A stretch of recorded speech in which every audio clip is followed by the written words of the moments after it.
Now, let's drift off to sleep. Today, you'll be falling asleep during a thunderstorm inside of a cozy camper trailer next to a lake in the mountains.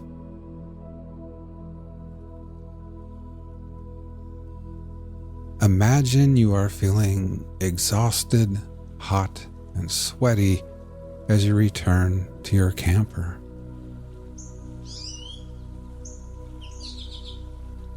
You've just conquered your long-held dream of hiking to the very summit of Moonrest Mountain. You've changed into your swimsuit and are now standing at the edge of the dock on weary, trembling legs, ready to celebrate your incredible achievement with a refreshing dive into the cool, crystal-clear waters of Silver Lake.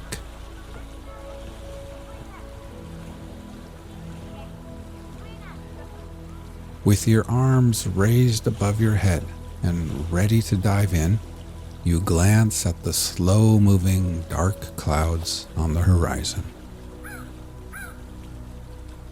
Beads of sweat are still clinging to your forehead when you push off the dock and soar through the air before gliding perfectly into the water. The crisp, cool water envelops you, gently massaging your entire being. You can almost taste the clean, mineral freshness of the water as it washes away all the sweat, dust, and grime from your skin.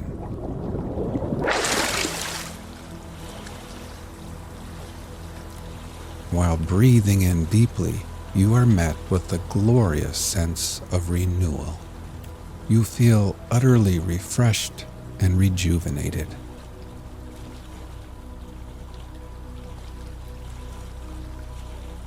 You swim back to the dock and climb the cool aluminum ladder.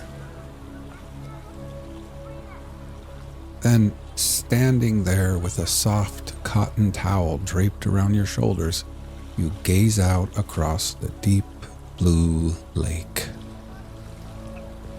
Here and there, motorboats, canoes, sailboats, and jet skis are now headed towards the shores. Everyone knows rain is coming.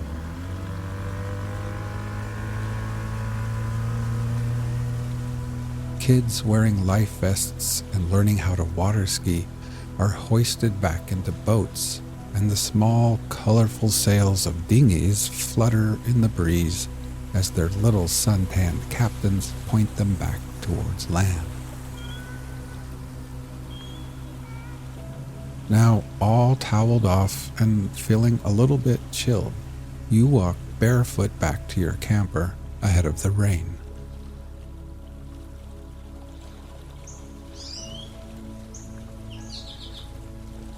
At the little picnic table, you collect your book, coffee mug, and sunglasses. You gather up other items and place them into a plastic tote. A salt and pepper shaker, a box of wooden matches, some paper plates. You secure the lid on the tote and move the Coleman lantern under the table.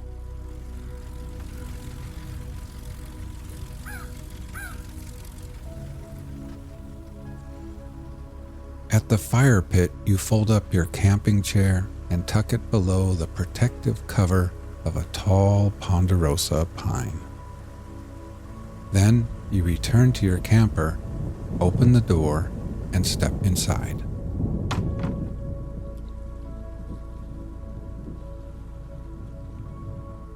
In the little kitchenette, you set water to boil for tea. And then you change into your favorite, coziest leisure wear.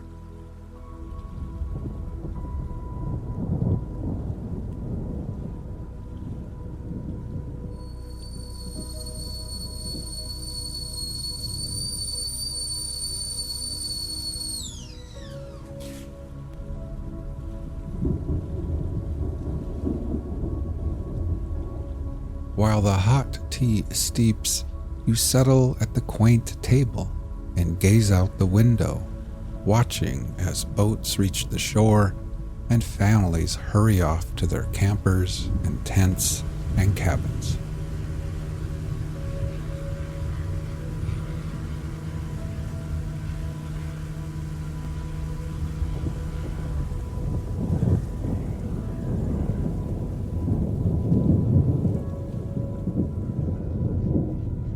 Now, with a warm cup of tea in hand and nestled in your soft, comfy clothes, you feel your body slowly warming again. You bring the mug to your lips. The fragrant steam curls around your face as you take a tiny sip. The tea is smooth, rich, and the perfect temperature.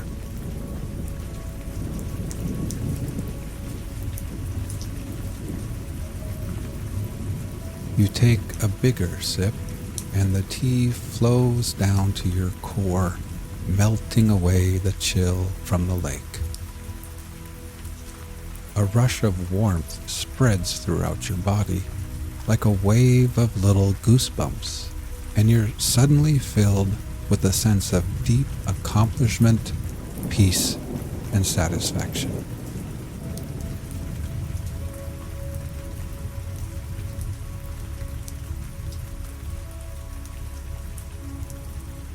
Now, as you sit here at Silver Lake, let's prepare for sleep. First, close your eyes and simply become aware of your breathing, feeling your chest gently rise and fall again.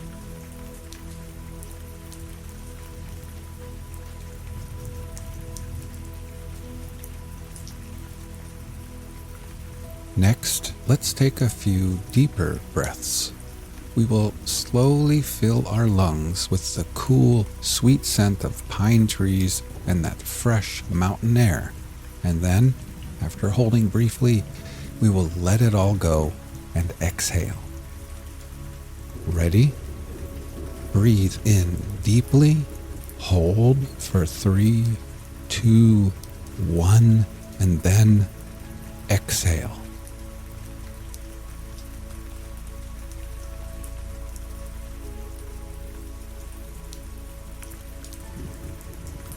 One more time. Breathe in deeply, hold for 3, 2, 1, and exhale. And try thinking to yourself, as I am here at Silver Lake, I can feel gravity pulling me back towards Earth. With every exhale, I can feel the slow rotation of Earth and the Earth's steady movement around the sun. I can feel my tired feet, my ankles, my fatigued calves, my knees, and my legs becoming heavier and heavier and more relaxed.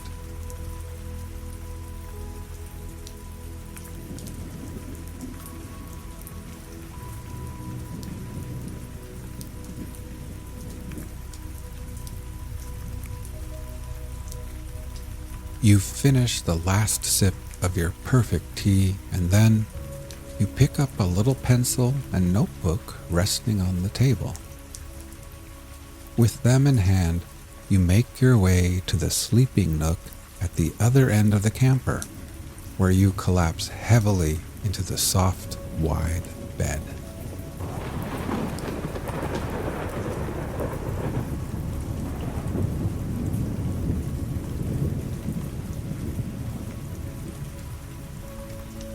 After the long, steep hike up Moonrest Mountain, the bed feels like a soft cloud beneath your tired body.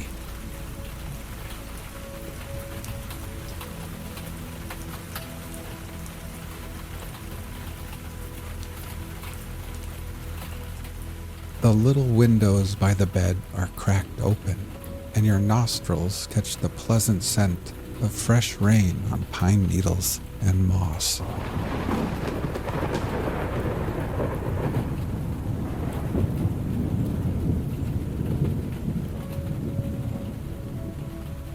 You look at your notepad and observe your to-do list.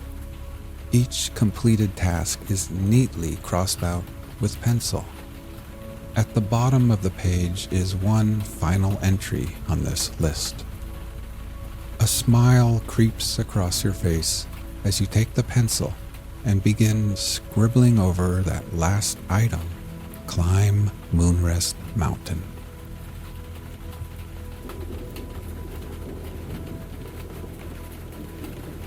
You set the notepad aside, thinking how perfect everything feels at this moment. You've completed everything you set out to do here. Tomorrow holds no obligations, and for now, everything is done, finished, and complete. You have earned this wonderful moment of absolute peace.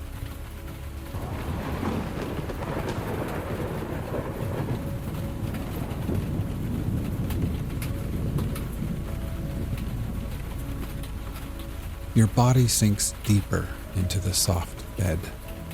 Every muscle relaxes from the tips of your fingers to the soles of your tired feet as you surrender to the peace and calm and take in the rich mountain air.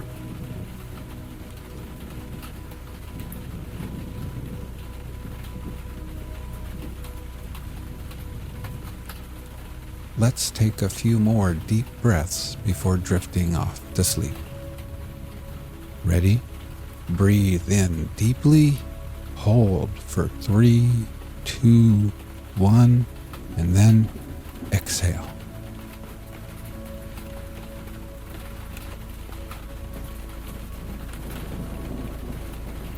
One more time. Breathe in deeply, hold for 3, 2, 1, and exhale.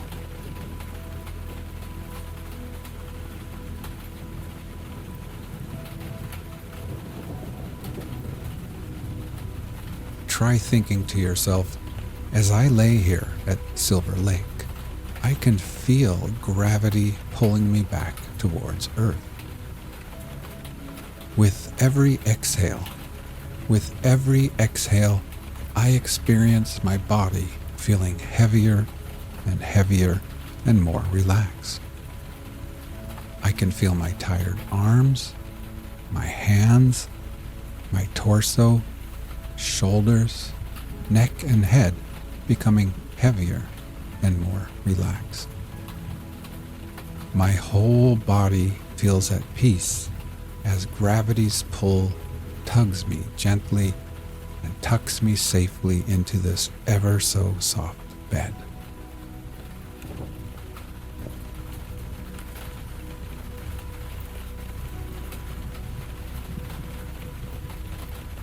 Now, feeling oh so satisfied, safe, accomplished, rejuvenated, sleepy, and happy, you reach over to a little transistor radio, tune it to your favorite station, then lay back and close your eyes.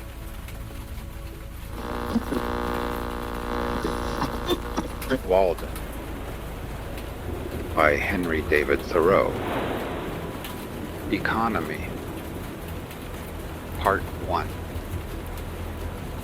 When I wrote the following pages, or rather the bulk of them, I lived alone in the woods, a mile from any neighbor, in a house which I had built myself, on the shore of Walden Pond in Concord, Massachusetts, and earned my living by the labor of my hands only.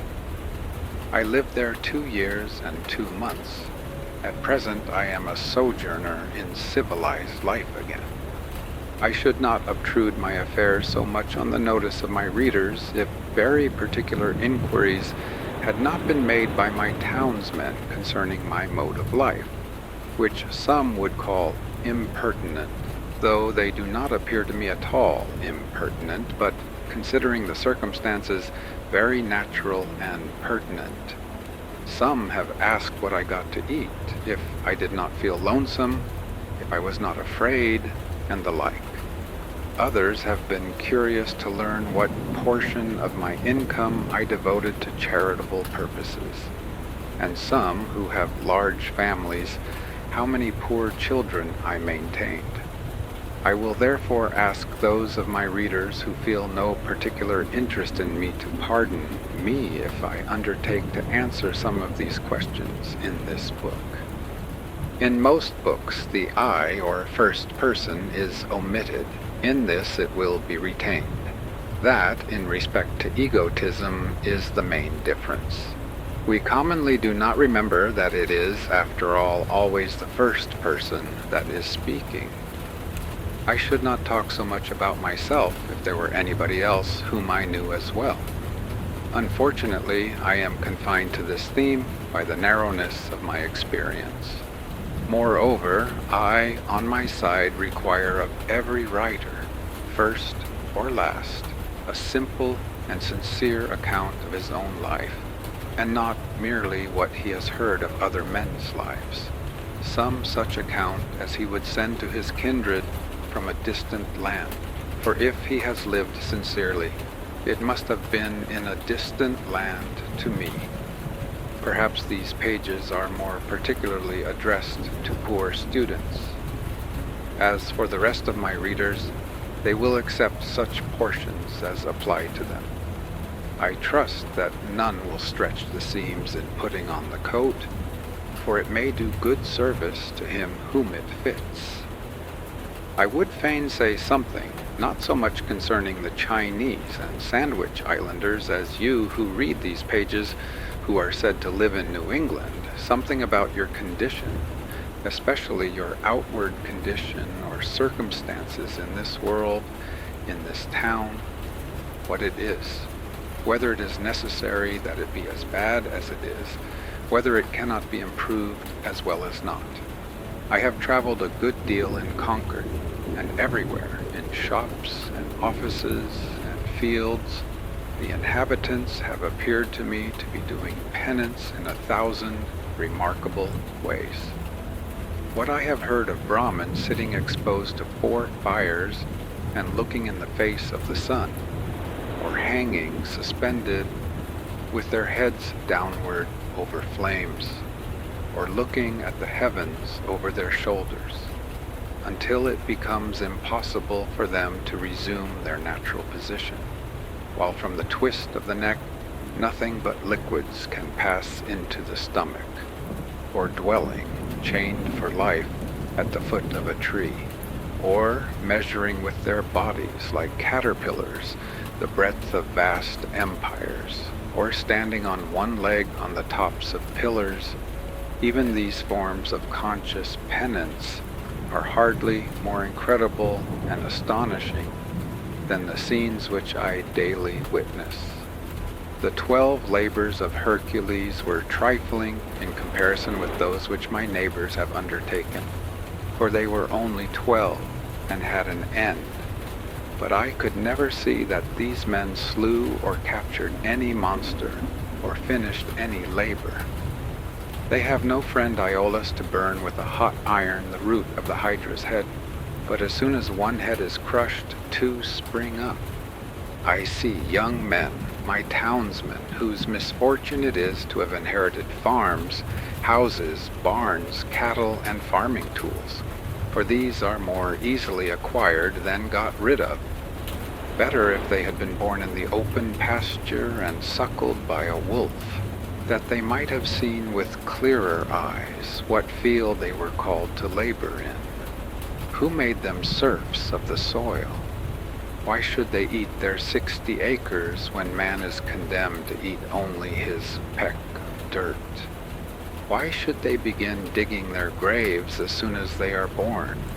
They have got to live a man's life, pushing all these things before them, and get on as well as they can.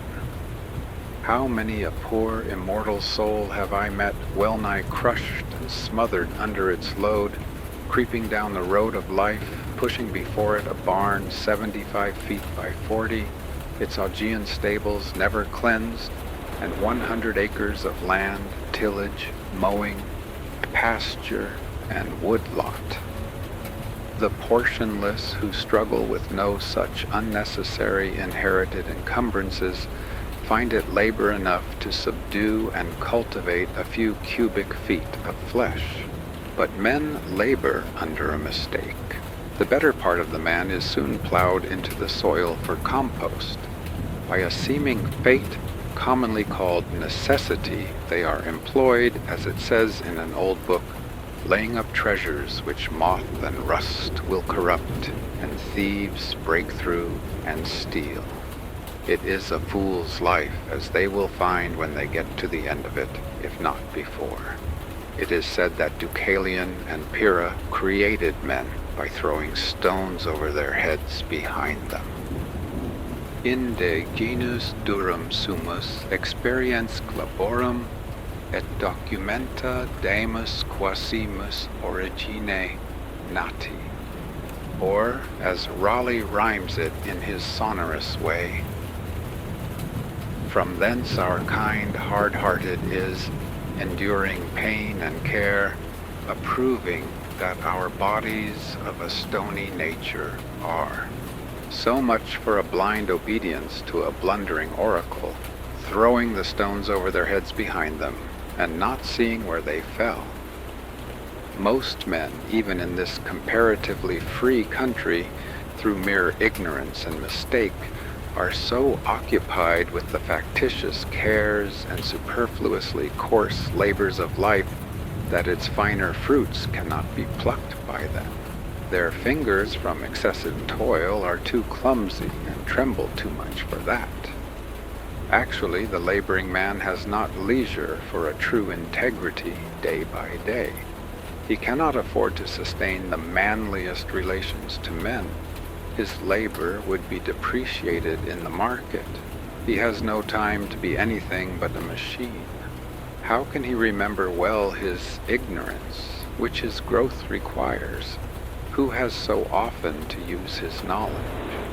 We should feed and clothe him gratuitously sometimes, and recruit him with our cordials before we judge of him.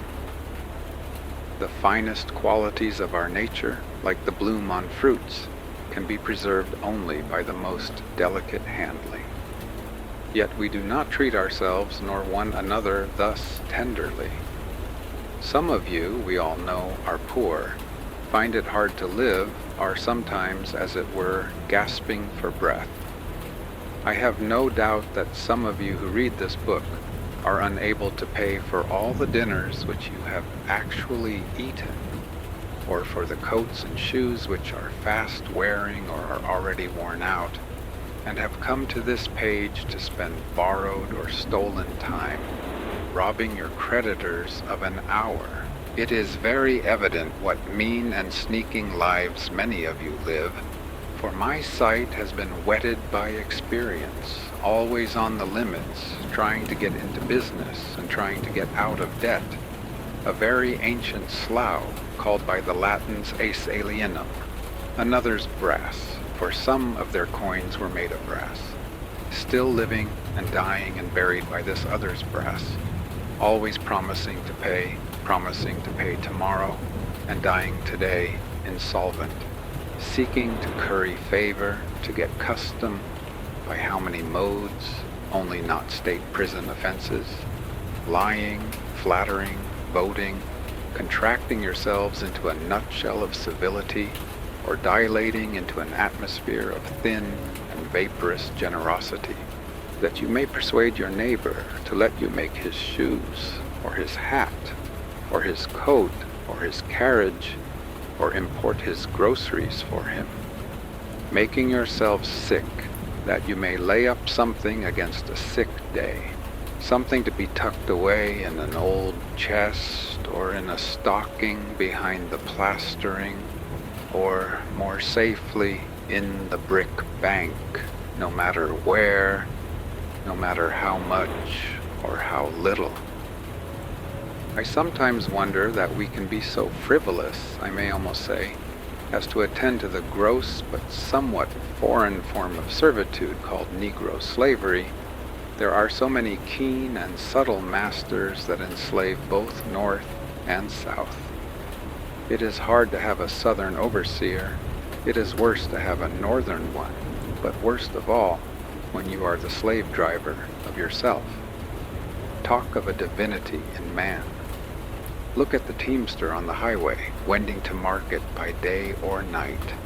Does any divinity stir within him? His highest duty to fodder and water his horses.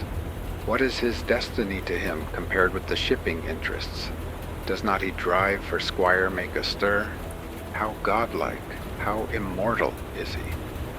See how he cowers and sneaks, how vaguely all the day he fears, not being immortal nor divine, but the slave and prisoner of his own opinion of himself, a fame won by his own deeds.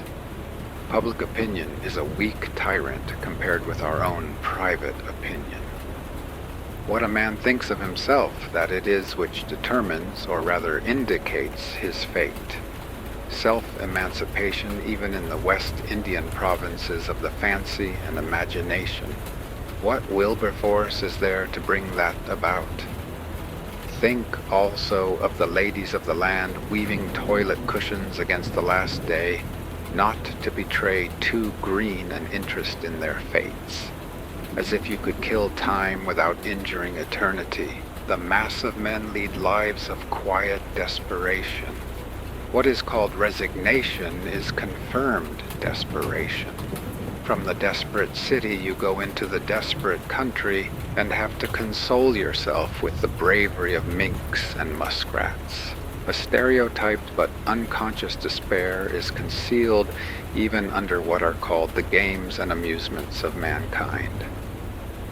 There is no play in them, for this comes after work, but it is a characteristic of wisdom not to do desperate things.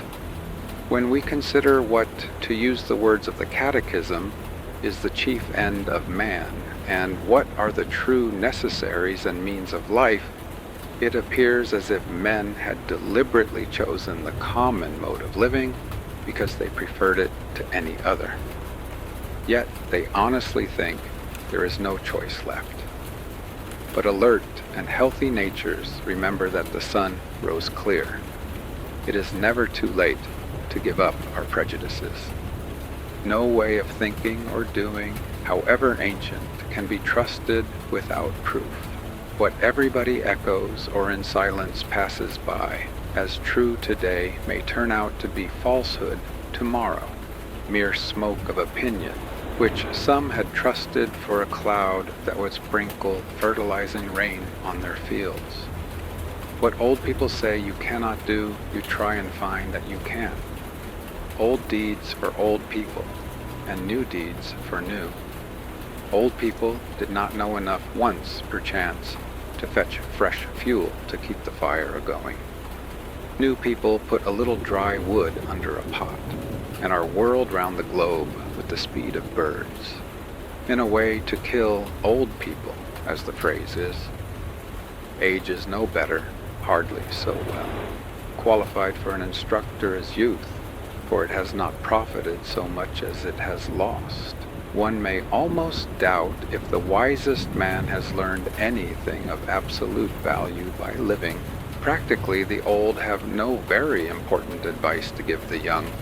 Their own experience has been so partial, and their lives have been such miserable failures for private reasons as they must believe.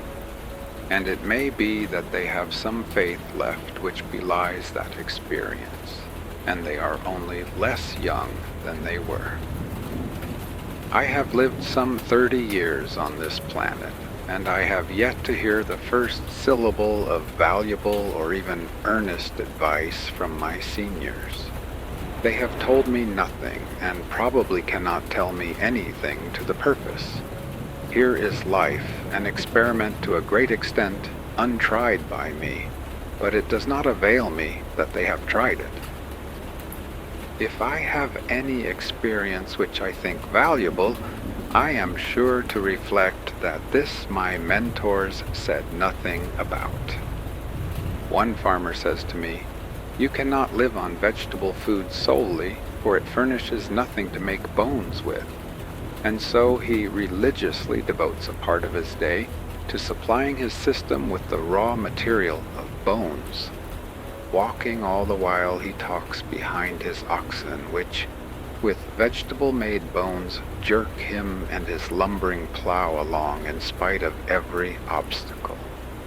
Some things are really necessaries of life in some circles, the most helpless and diseased, which in others are luxuries merely, and in others still are entirely unknown. The whole ground of human life seems to some to have been gone over by their predecessors, both the heights and the valleys, and all things to have been cared for. According to Evelyn, the wise Solomon prescribed ordinances for the very distances of trees, and the Roman praetors have decided how often you may go into your neighbor's land to gather the acorns which fall on it without trespass, and what share belongs to that neighbor. Hippocrates has even left directions how we should cut our nails, that is, even with the ends of the fingers, neither shorter nor longer. Undoubtedly, the very tedium and ennui which presume to have exhausted the variety and the joys of life are as old as Adam. But man's capacities have never been measured, nor are we to judge of what he can do by any precedents, so little has been tried.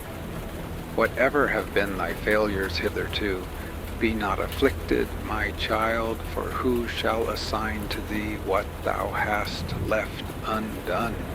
We might try our lives by 1,000 simple tests, as for instance that the same sun which ripens my beans illumines at once a system of earths like ours. If I had remembered this, it would have prevented some mistakes. This was not the light in which I hoed them. The stars are the apexes of what wonderful triangles.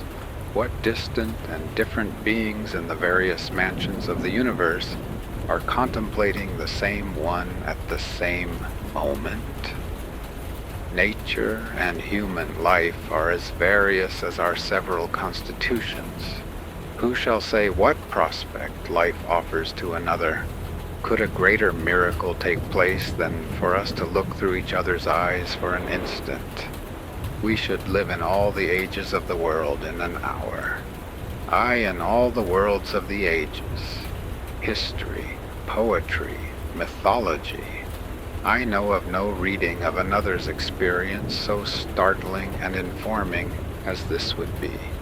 The greater part of what my neighbors call good, I believe in my soul to be bad, and if I repent of anything, it is very likely to be my good behavior. What demon possessed me that I behaved so well? You may say the wisest thing you can, old man. You who have lived 70 years, not without honor of a kind. I hear an irresistible voice which invites me away from all that. One generation abandons the enterprises of another like stranded vessels. I think that we may safely trust a good deal more than we do. We may waive just so much care of ourselves as we honestly bestow elsewhere. Nature is as well adapted to our weakness as to our strength. The incessant anxiety and strain of some is a well-nigh incurable form of disease. We are made to exaggerate the importance of what work we do, and yet how much is not done by us? Or what if we had been taken sick? How vigilant we are. Determined not to live by faith if we can avoid it. All the day long on the alert. At night, we unwillingly say our prayers and commit ourselves to uncertainties. So thoroughly and sincerely are we compelled to live, reverencing our life and denying the possibility of change. This is the only way, we say, but there are as many ways as there can be drawn radii from one center. All change is a miracle to contemplate, but it is a miracle which is taking place every instant. Confucius said, "To know that we know what we know, and that we do not know what we do not know, that is true knowledge." When one man has reduced a fact of the imagination to be a fact to his understanding, I foresee that all men at length establish their lives on that basis. Let us consider for a moment what most of the trouble and anxiety which I have referred to is about, and how much it is necessary that we be troubled, or at least careful. It would be some advantage to live a primitive and frontier life, though in the midst of an outward civilization, if only to learn what are the gross necessaries of life and what methods have been taken to obtain them, or even to look over the old daybooks of the merchants to see what it was that men most commonly bought at the stores, what they stored, that is, what are the grossest groceries. For the improvements of ages have had but little influence on the essential laws of man's existence, as our skeletons probably are not to be distinguished from those of our ancestors. By the words necessary of life, I mean whatever of all that man obtains by his own exertions has been from the first, or from long use has become so important to human life that few, if any, whether from savageness or poverty or philosophy, ever attempt to do without it. To many creatures there is in this sense but one necessary of life, food. To the bison of the prairie it is a few inches of palatable grass, with water to drink, unless he seeks the shelter of the forest or the mountain's shadow. None of the brute creation requires more than food and shelter. The necessaries of life for man in this climate may, accurately enough, be distributed under the several heads of food, shelter, clothing, and fuel. For not till we have secured these are we prepared to entertain the true problems of life with freedom and a prospect of success. Man has invented not only houses, but clothes and cooked food, and possibly from the accidental discovery of the warmth of fire and the consequent use of it, at first a luxury, arose the present necessity to sit by it. We observe cats and dogs acquiring the same second nature. By proper shelter and clothing, we legitimately retain our own internal heat, but with an excess of these, or of fuel, that is, with an external heat greater than our own internal, may not cookery properly be said to begin. Darwin, the naturalist, says of the inhabitants of Tierra del Fuego that while his own party, who were well clothed and sitting close to a fire, were far from too warm, these naked savages who were farther off were observed, to his great surprise, to be streaming with perspiration at undergoing such a roasting. So, we are told, the New Hollander goes naked with impunity, while the European shivers in his clothes.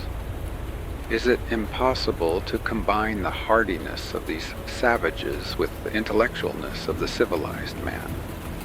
According to Liebig, man's body is a stove, and food the fuel which keeps up the internal combustion in the lungs. In cold weather we eat more, in warm less. The animal heat is the result of a slow combustion, and disease and death take place when this is too rapid, or for want of fuel, or from some defect in the draft, the fire goes out. Of course, the vital heat is not to be confounded with fire, but so much for analogy. It appears, therefore, from the above list, that the expression animal life is nearly synonymous with the expression animal heat. For while food may be regarded as the fuel which keeps up the fire within us, and fuel serves only to prepare that food or to increase the warmth of our bodies by addition from without, shelter, and clothing also serve only to retain the heat thus generated and absorbed. The grand necessity, then, for our bodies is to keep warm, to keep the vital heat in us. What pains we accordingly take, not only with our food and clothing and shelter, but with our beds, which are our night clothes, robbing the nests and breasts of birds to prepare this shelter within a shelter, as the mole has its bed of grass and leaves at the end of its burrow. The poor man is wont to complain that this is a cold world, and to cold no less physical than social, we refer directly a great part of our ails. The summer in some climates makes possible to man a sort of Elysian life. Fuel, except to cook his food, is then unnecessary. The sun is his fire, and many of the fruits are sufficiently cooked by its rays.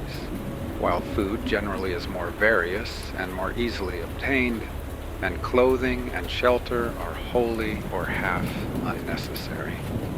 At the present day, and in this country, as I find by my own experience, a few implements, a knife, an axe, a spade, a wheelbarrow, and sea, and for the studious, lamplight stationery and access to a few books rank next to necessaries, and can all be obtained at a trifling cost. Yet some, not wise, go to the other side of the globe, to barbarous and unhealthy regions, and devote themselves to trade for 10 or 20 years in order that they may live, that is, keep comfortably warm, and die in New England at last. The luxuriously rich are not simply kept comfortably warm, but unnaturally hot. As I implied before, they are cooked, of course, à la mode. Most of the luxuries and many of the so-called comforts of life are not only not indispensable, but positive hindrances to the elevation of mankind. With respect to luxuries and comforts, the wisest have ever lived a more simple and meager life than the poor. The ancient philosophers, Chinese, Hindu, Persian, and Greek, were a class than which none has been poorer in outward riches, none so rich in inward. We know not much about them. It is remarkable that we know so much of them as we do. The same is true of the more modern reformers and benefactors of their race. None can be an impartial or wise observer of human life, but from the vantage ground of what we should call voluntary poverty. Of a life of luxury, the fruit is luxury, whether in agriculture or commerce or literature or art. There are nowadays professors of philosophy, but not philosophers. Yet it is admirable to profess because it was once admirable to live. To be a philosopher is not merely to have subtle thoughts, nor even to found a school, but so to love wisdom as to live according to its dictates, a life of simplicity, independence, magnanimity, and trust. It is to solve some of the problems of life, not only theoretically, but practically. The success of great scholars and thinkers is commonly a courtier-like success, not kingly, not manly. They make shift to live merely by conformity, practically as their fathers did, and are in no sense the progenitors of a nobler race of men. But why do men degenerate ever? What makes families run out? What is the nature of the luxury which enervates and destroys nations? Are we sure that there is none of it in our own lives? The philosopher is in advance of his age even in the outward form of his life. He is not fed, sheltered, clothed, warmed like his contemporaries. How can a man be a philosopher and not maintain his vital heat by better methods than other men? When a man is warmed by the several modes which I have described, what does he want next? Surely not more warmth of the same kind as more and richer food, larger and more splendid houses, finer and more abundant clothing, more numerous incessant and hotter fires, and the like, when he has obtained those things which are necessary to life, there is another alternative than to obtain the superfluities, and that is to adventure on life now, his vacation from humbler toil having commenced. The soil, it appears, is suited to the seed, for it has sent its radicle downward, and it may now send its shoot upward also with confidence. Why has man rooted himself thus firmly in the earth, but that he may rise in the same proportion into the heavens above? For the nobler plants are valued for the fruit they bear at last in the air and light, far from the ground, and are not treated like the humbler esculents, which, though they may be biennials, are cultivated only till they have perfected their root, and often cut down at top for this purpose, so that most would not know them in their flowering season.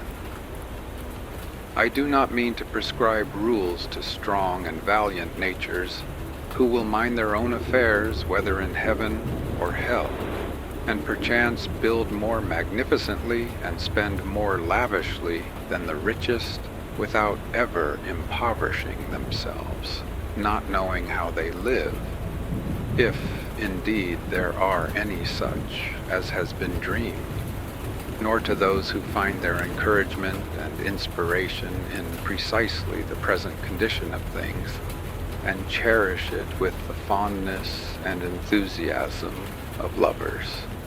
And to some extent I reckon myself in this number.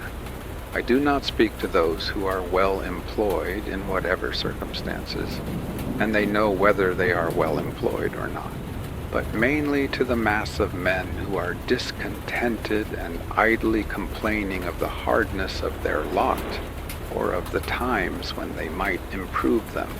There are some who complain most energetically and inconsolably of any, because they are, as they say, doing their duty.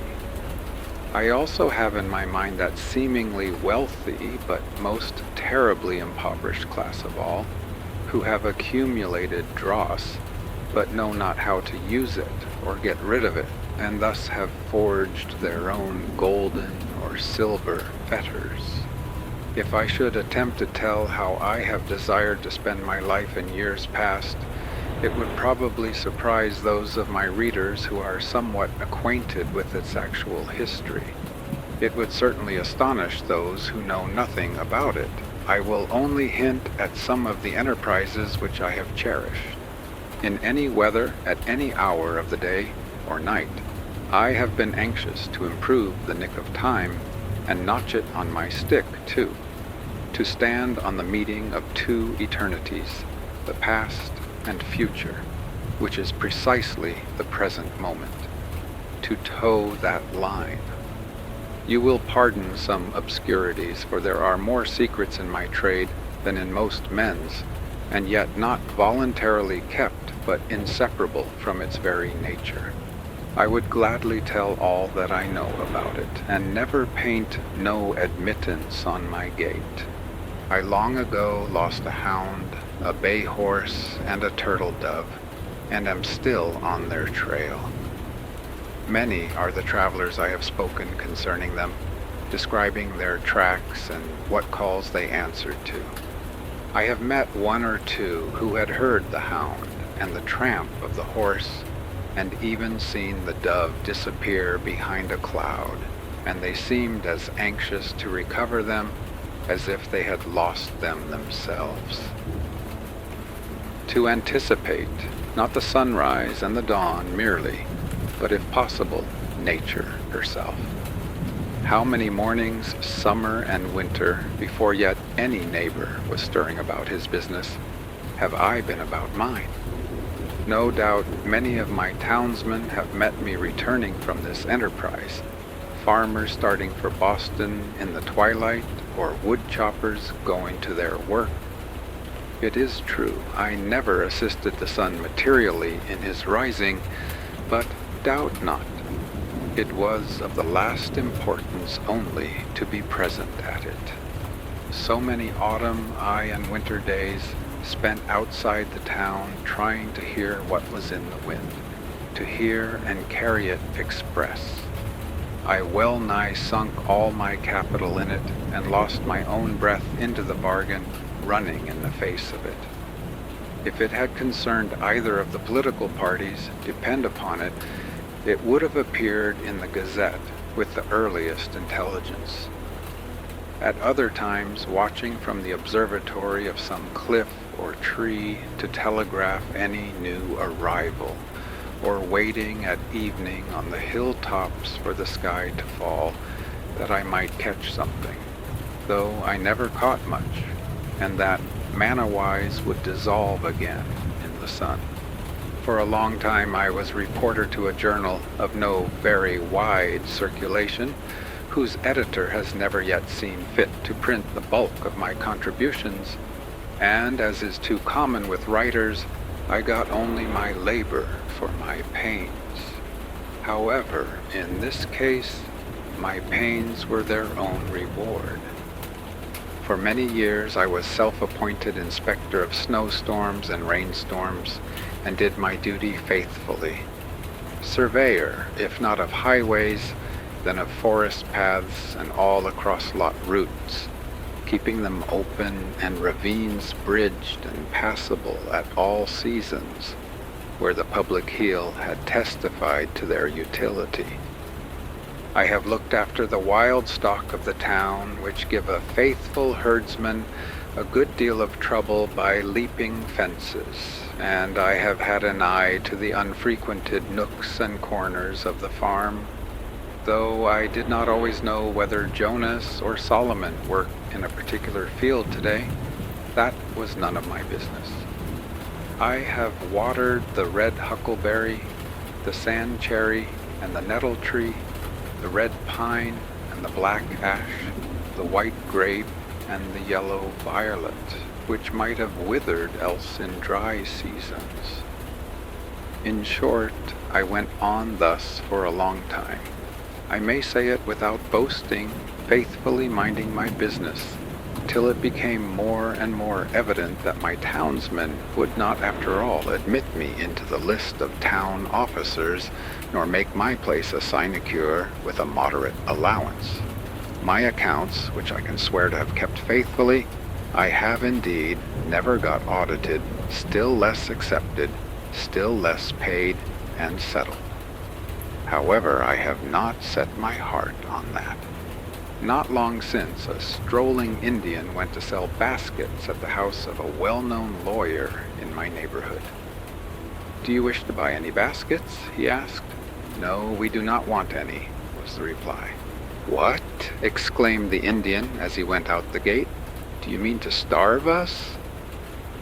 Having seen his industrious white neighbors so well off, that the lawyer had only to weave arguments, and by some magic, wealth and standing followed, he had said to himself. "I will go into business. I will weave baskets. It is a thing which I can do." Thinking that when he had made the baskets he would have done his part, and then it would be the white man's to buy them. He had not discovered that it was necessary for him to make it worth the other's while to buy them, or at least make him think that it was so, or to make something else which it would be worth his while to buy.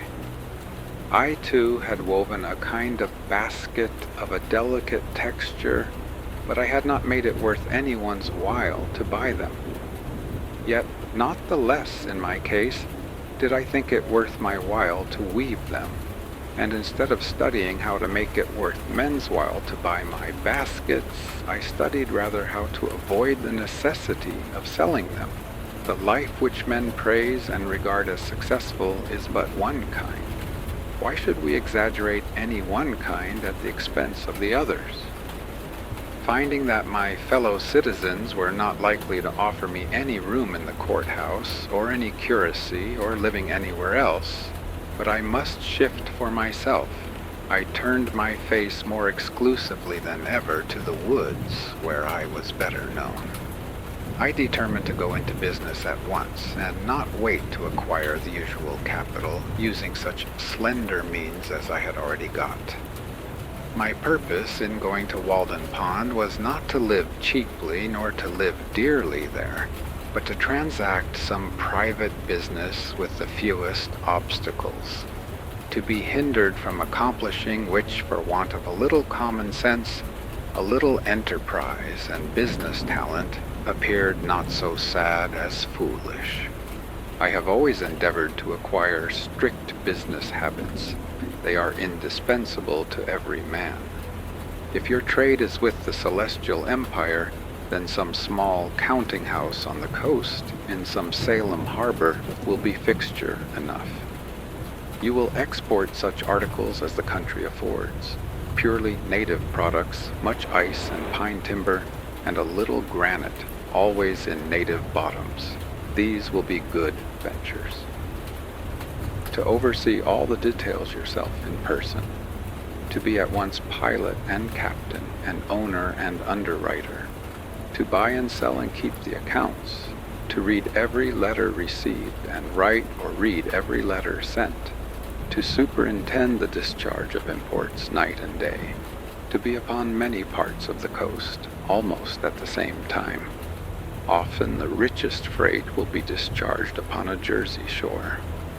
To be your own telegraph, unweariedly sweeping the horizon, speaking all passing vessels bound coastwise, to keep up a steady dispatch of commodities for the supply of such a distant and exorbitant market, to keep yourself informed of the state of the markets, prospects of war and peace everywhere, and anticipate the tendencies of trade and civilization, taking advantage of the results of all exploring expeditions, using new passages and all improvements in navigation, charts to be studied, the position of reefs and new lights and buoys to be ascertained, and ever the logarithmic tables to be corrected. For by the error of some calculator, the vessel often splits upon a rock that should have reached a friendly pier. There is the untold fate of La Perouse, universal science to be kept pace with, studying the lives of all great discoverers and navigators, great adventurers and merchants, from Hanno and the Phoenicians down to our day. In fine, account of stock to be taken from time to time, to know how you stand. It is a labor to task the faculties of a man, such problems of profit and loss, of interest, tear and tret, and gauging of all kinds in it as demand a universal knowledge. I have thought that Walden Pond would be a good place for business, not solely on account of the railroad and the ice trade.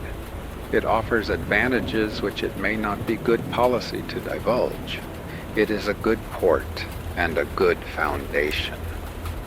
No Neva marshes to be filled, though you must everywhere build on piles of your own driving. It is said that a flood tide with a westerly wind and ice in the Neva would sweep St. Petersburg from the face of the earth.